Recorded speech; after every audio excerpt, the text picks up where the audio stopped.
was that ADC and Labour Party are dead in Anambra. It happens to be the constituency of the former presidential candidate of Labour Party. That's his state constituency. He lives in Onitsha. And all of them came. The senator representing the zone came. Even the senator representing Anambra Central threw himself into the ring. Member House of Reps, they threw themselves into the ring. It looked like this was an allied forces. They were coming. And who are they coming against? The people. They mustered all the allied forces. And you know what? The people of Anambra spoke. They wanted to use it as a testing ground for the new concoction called ADC in Anambra State. And guess what? That election came and Apuga won 8/8. And we won with about 77%. Very emphatic statement. And the ADC, whatever, got less than 20%. The other ones, Labour Party, I don't know, almost zero. The signal that we sent there was that ADC and Labour Party are dead in Anambra. Now, Apuga. Well, what's Apuga? What's an Apuga? If Apuga in America. Apuga, Bogene. Very consequential election in the history of Apuga and in the history of Anambra State. For me, it was just another, by-election. Let's just go and have the votes. We are focusing on November 8th. In the first one, we had two consequential elections. The first one happened to be, Onitsha North, one constituency in the Anambra State House of Assembly.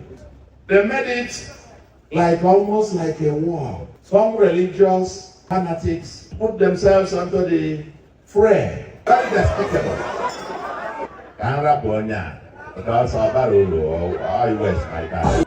an appropriate time, we'll respond to him. A book of it happens to be the constituency of the former presidential candidate of Labour Party.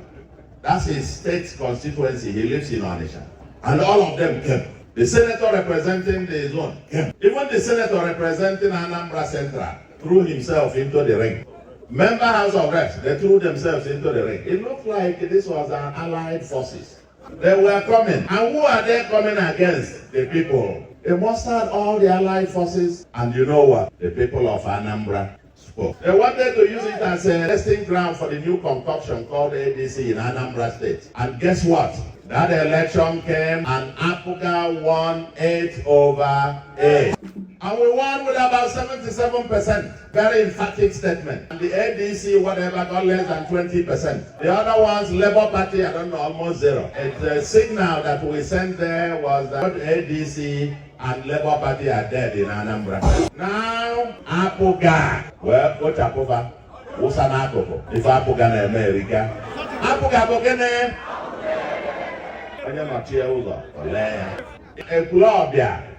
The new concoction called ADC demonstrated what they are about.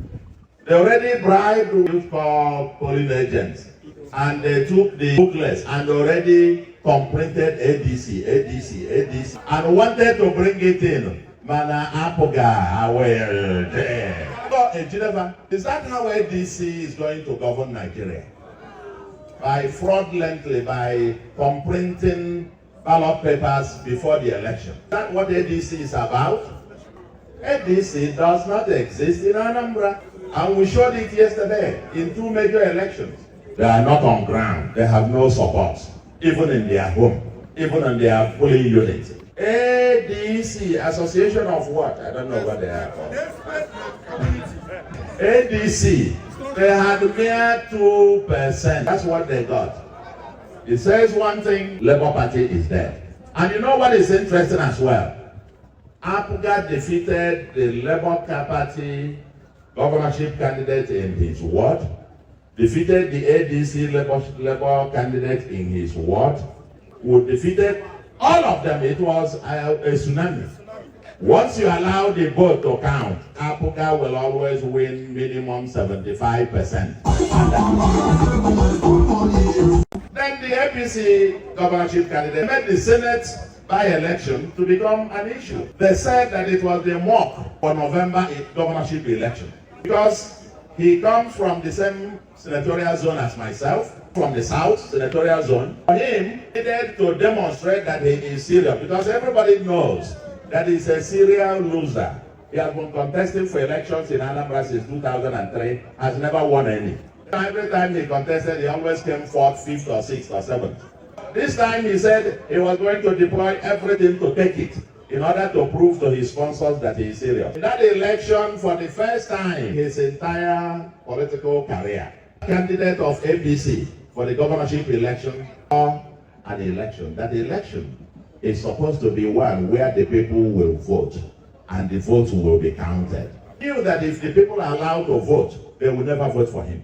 So what he does in every election is to go and with talks and everything, carry the ballot, carry everybody, pick up everybody, write the result. Every election he will bring out some thousands of votes from the 2 wards of his community. Yesterday, for the first time, INEC, the police, and the great people of Anambra State said enough is enough. You know what? The result of the Senate election is that of the 7 local governments, Apuga won all the 7 local governments. We won all the 118 over 118 wards in Anambra South. We secured over 90,000, about 75% of the votes. We broke history. Nobody has ever, except the result that they write, nobody has ever gathered anything near 90,000 in any Senate election, let alone a by-election that always has a low voter turnout. Same guy who used to carry ballot paper, carry everything. Of course, he did it yesterday. He took talks and so on and went about slapping people, beating people like a street urchin, I thought that he is. You know, he beat up my commissioner for environment. The Agboro in the motor park, he hears better. I will tell you the result of his community. His community also rose up and said no. Polling booth in front of his house in his village, Apuga beat him there. His whole or so many Ward 1 and Ward 2, where he used to write thousands of votes every election. You know how many votes he got? In 2 wards, Ward 1 and Ward 2 of his community. 449 votes. What did Apuga get? 511 votes. In his community, we beat him. In his polling booth, we beat him. In his local government, the other 18 wards in the local government, we defeated him in all of them. Apuga in his local government scored 11,000 something, he got 3,000. I'm discussing it because he made it an issue. He said it was a do or die. That was what was going to define whether he still has a pathway to, and that I learned his deputy had told some people that if they succeeded in taking the election yesterday, then that will be 30%, so that in November, if they steal it, then people will say at least they won in the Anambra South thing.